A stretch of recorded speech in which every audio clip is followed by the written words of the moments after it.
ये कहानी है हैदराबाद की, जहाँ सुरेश नाम का आदमी रहता था।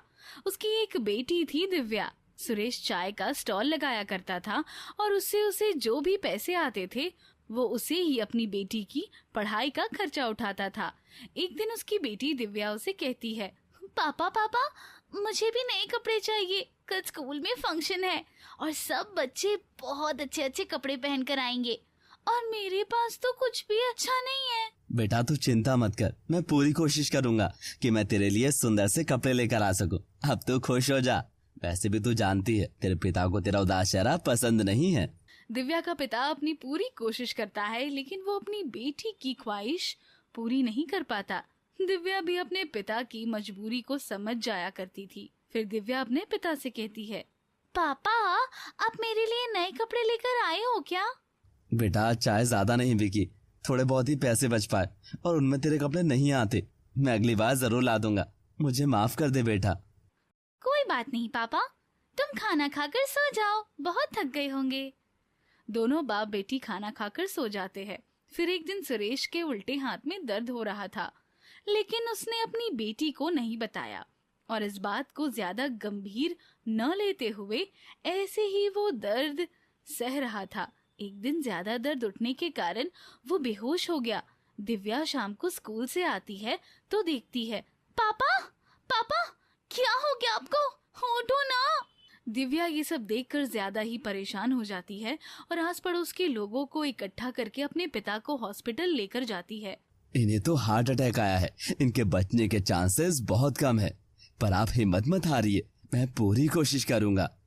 डॉक्टर प्लीज आप मेरे पिताजी को बचा लीजिए, मेरा इनके सिवा कोई नहीं है, प्लीज इनको बचा लीजिए। डॉक्टर अपनी पूरी कोशिश करते हैं लेकिन फिर भी दिव्या के पिताजी की मौत हो जाती है। दिव्या कई दिन तक उस सदमे से नहीं निकल पाती और वो अपना स्कूल भी छोड़ देती है, क्योंकि अब उसकी स्कूल की फीस कौन जमा करता, क्योंकि अब तो उसके पिता भी नहीं रहे थे। फिर कुछ समय बाद जब दिव्या का मानसिक संतुलन थोड़ा ठीक होता है तो वो सोचती है, पिताजी जो चले गए लेकिन अब मुझे कुछ करना होगा, क्यों ना मैं अपने पापा के चाय के ठेले को ही आगे बढ़ाऊं। फिर दिव्या पढ़ाई छोड़कर उसी स्कूल के आगे अपना चाय का ठेला लगाती है जहां उसके पापा लगाया करते थे। और दिव्या को अपने पापा जैसी चाय तो बनानी आती ही थी, तो वो बोलती है, चाय ले लो, चाय ले लो, गर्मा गर्म ले लो। ऐसे बोलकर दिव्या अपनी चाय के कस्टमर इकट्ठा करती थी। दिव्या पढ़ने में काफी होशियार थी और उसका पढ़ने में मन भी लगता था, लेकिन पैसों के कारण उसकी पढ़ाई छूट चुकी थी। इसलिए उसने कुछ बच्चों से बात करी, मैं तुम लोगों को फ्री में चाय पिला दिया करूंगी, बस उसके बदले में तुम मुझे अपनी किताबें दे देना जब ये पुरानी हो जाए, और हर साल अपनी किताबें मुझे ऐसे ही दे देना। ठीक है, पर अपना वादा याद रखना। हाँ हाँ बिल्कुल, मैं अपना वादा याद रखूंगी। फिर उसके बाद से दिव्या ने अपनी पढ़ाई ऐसे ही शुरू कर दी। वो लड़का दिव्या को अपनी पुरानी किताबें दे दिया करता था और पूरे साल दिव्या के ठेले पर चाय पिया करता था और दिव्या उन किताबों से रात भर पढ़ा करती थी।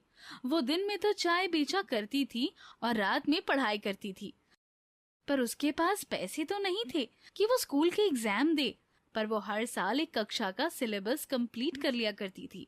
और जैसे ही बाकी बच्चों ने 12th करी, उसने भी अपनी किताबें पढ़कर 12th कर ली थी। अब उसका काम थोड़ा सही चल रहा था, तो उसने सोचा क्यों ना वो भी ग्रेजुएशन चाय बेचते बेचते पूरी कर ले। फिर वो कॉलेज जाती है और वहां जाकर कहती है, मैम मुझे BCA में एडमिशन लेना है।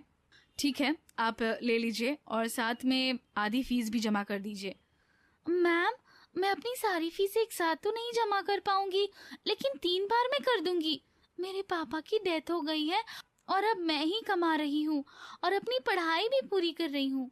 ठीक है बेटा, आप ऐसा कर लेना, लेकिन समय पर फीस जमा कर देना। आप जैसे मेहनती बच्चे बहुत कम मिलते हैं जो काम के साथ साथ पढ़ाई भी बनाए रखते हैं। फिर दिव्या ने कॉलेज में एडमिशन ले लिया और उसकी मैडम ने भी उसकी बहुत मदद की। उस पर उन्होंने फीस का कभी दबाव नहीं डाला। दिव्या 2 बजे कॉलेज खत्म करके फिर वो अपना चाय का ठेला लगा लेती थी और रात तक ही लगाती थी और उसके बाद वो घर जाकर पढ़ती थी। और ऐसे ही करते करते दिव्या ने अपनी ग्रेजुएशन भी कंप्लीट कर ली। और ग्रेजुएशन करने के बाद उसे थोड़ी चीजें समझ आई और उसने सोचा क्यों ना अपने चाय के ठेले को अपना बिजनेस बनाया जाए और आगे इससे काफी पैसा कमा सकते हैं। ग्रेजुएशन करके फिर वो इसी काम को शुरू कर देती है। चाय के ठेले से उसने रोज कमाई करना शुरू कर दिया और वो कमाई बचा बचा के उसने कुछ दिनों बाद अपना स्टॉल बना लिया। अरे बेटी, तुमने तो अपने ठेले को अब स्टॉल बना लिया है। ये तो बहुत ही अच्छा लग रहा है। अपने पिताजी के जाने के बाद तुमने बहुत मेहनत की है। ऐसे ही खूब तरक्की करो मेरे बच्चे। और अगर तुझे कोई भी दिक्कत आए तो मुझसे मदद मांग लेना और मैं तेरी मदद कर दूंगा, समझी? हिचकना मत। आपका बहुत बहुत शुक्रिया काका, बस आप लोगों का आशीर्वाद है। ठीक है काका। ज्यादा से ज्यादा लोग दिव्या को इसलिए जानते थे क्योंकि उसके पापा बहुत नेक दिल के थे और उनका काफी नाम भी था, इसलिए हर कोई उसकी मदद करना चाहता था। लेकिन वो अपने पापा का नाम अपने बलबूते पर रोशन करना चाहती थी। चाय के ठेले से उसने एक छोटी सी दुकान खरीद ली, लेकिन उसने इस बार अपनी चाय का नाम बदल लिया। इस बार उसने अपनी दुकान का नाम रखा ग्रेजुएट चाय वाली, क्योंकि वो ग्रेजुएट भी थी और एक चाय वाली भी। और इस नाम को सुनकर लोग ज्यादा से ज्यादा उसकी दुकान पर आने लगे। पर ऊंचाई बिना किसी मुसीबत के थोड़ी आती है, तो उसके मुकाबले में एक चाय वाला जिसका बहुत पुराना नाम था किशोर चाय वाला, और वो काफी फेमस भी था, वो ये सब देखकर जलने लगा। दिव्या, तुम जितना पैसा मांगोगी मैं तुम्हें उतना पैसा दूंगा, लेकिन अपनी चाय की दुकान बंद कर दो। तुम्हारी चाय की दुकान से मेरे बिजनेस पर असर पड़ रहा है, वरना अच्छा नहीं होगा। तुमने मुझे धमकी देने की सोची भी कैसे? और वैसे भी पब्लिक अब किशोर की चाय के अलावा किसी और की चाय पीना भी पसंद करती है। समय बदलता है किशोर जी, आप भी बदल जाओ। दिव्या उसे ऐसा कहकर चली गई और उसे इस बात पर बहुत गुस्सा आता है और वो बस सोचता है कि वो दिव्या से बदला लेगा। और वो थोड़ी बहुत हरकतें ऐसी करता है जो दिव्या के काम पर हल्का फुल्का असर कर देती है, लेकिन दिव्या उन्हें ज्यादा खराब नहीं होने देती। एक बार किशोर अपनी दुकान पर चाय का ऑफर लगा देता है, जिसकी वजह से सारी पब्लिक उसकी दुकान पर आकर खड़ी हो जाती है और सारी भीड़ वहीं चली जाती है। अरे चलो चलो, किशोर की दुकान पर ऑफर लगा है, वहीं से चाय पियेंगे। वैसे भी दिव्या तो कभी कोई ऑफर लगाती ही नहीं है, उसी रेट पर चाय देती है। हाँ भाई, सही कह रहे हो। चलो अब तो किशोर से ही चाय पियेंगे। किशोर को काफी खुशी मिलती है। किशोर, तुम जितनी भी मेहनत लगा लो मेरा बिजनेस खराब करने में, पर मैं उतनी ही तेजी से इसे और बड़ा करती जाऊंगी।